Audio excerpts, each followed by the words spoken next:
What's up, Brian Tong here, and welcome to the Apple Byte. It's everything inside the world of Apple. Now, September's here, and many of you are waiting for an official iPhone 5 launch date, and there's been plenty of rumors throwing early to mid-October around. None of my retail sources even know yet, but there are pieces to the iPhone 5 puzzle that are coming together.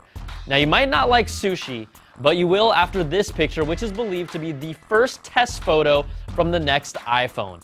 Pocket Now says the photo claims to be taken by an iPhone 4, and the EXIF data shows that the picture has been cropped to just over 5 megapixels, but the original picture was just under 8, the rumored size for iPhone 5 photos.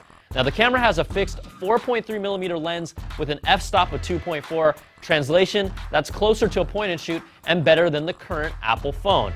And you know why this picture is legit? Well, the GPS data places it at Apple's campus, and once it got out on Flickr, they took down the picture. Smart move, guys.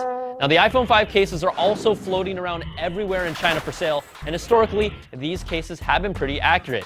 MIC Gadget has built a gallery featuring all of them, and if this comparison with the iPhone 4 is accurate, it will be a thinner, wider, and longer phone that's as thin as the iPod Touch with a teardrop-like shaped design and a mute switch that's moved to the opposite side.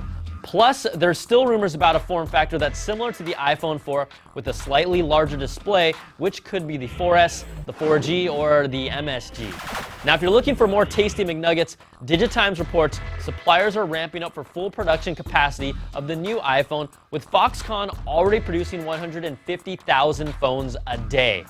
They say shipments are set to reach 5 to 6 million units in September and over 22 million for the fourth quarter.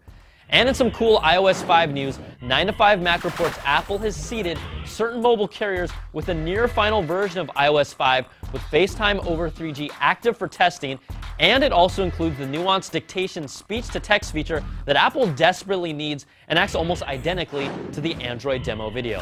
All right, let's take a quick break and show you a how-to for creating your own Lion recovery disk. Hey guys, Brian Tong here with CNET.com, and Mac OS X Lion users might be happy with how easy it is to download the Lion through the App Store, but there's no need to purchase an installer disk from Apple for $69, and there's been no way to create a physical recovery disk until now. Apple's made their own Lion Recovery Disk Assistant that's available to download for free at the link you see here. You'll be able to create your own physical recovery disk. It's just over a meg, and it requires you have Lion running with a recovery hard drive partition, which is set up by default. Now, first up, insert a USB thumbstick or external disk drive with at least 1 gig of storage to your computer running Lion. Run the Lion Recovery Assistant, and it will create the recovery disk for you in a few minutes on that drive. So from now on, you'll have a Lion recovery disk, and if you need to restore your computer in the future, first plug in your disk drive, then power up your Mac. On startup, hold the Option key, and a screen will appear that allows you to select which drive you want to boot up from. So there you have it. I'm Brian Tong for CNET.com with your recovery disk how-to that will save you from potential headaches and, more importantly, save you some money. Use it wisely. Wow, that guy's really been working out lately, if you can tell. All right, thanks for the tip, and let's get back to the show. CEO Tim Cook put his first stamp on Apple recently with the announcement that Apple will now match charitable contributions up to $10,000 for employees annually, dollar for dollar. Steve Jobs has not been known to donate publicly, but has done so privately, and Apple axed its philanthropy programs in 1997, so this is a nice change to the company.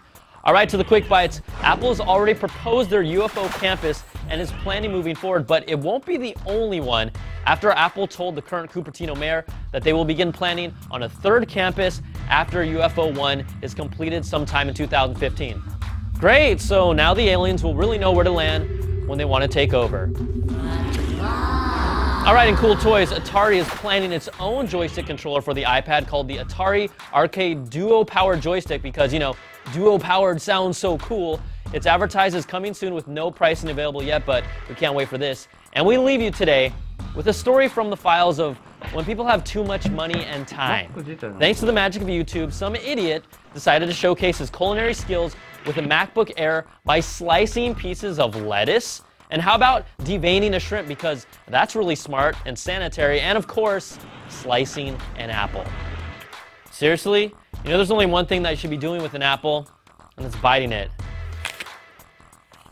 All right, that's going to do it for this week's show. Now check this out. We also have a nifty new mailbox, so send me your comments right in here to the Apple Byte at CNET.com. We'll read a few of them next week. I'm Brian Tong. Thanks for watching, and we'll see you next time for another Byte of the Apple.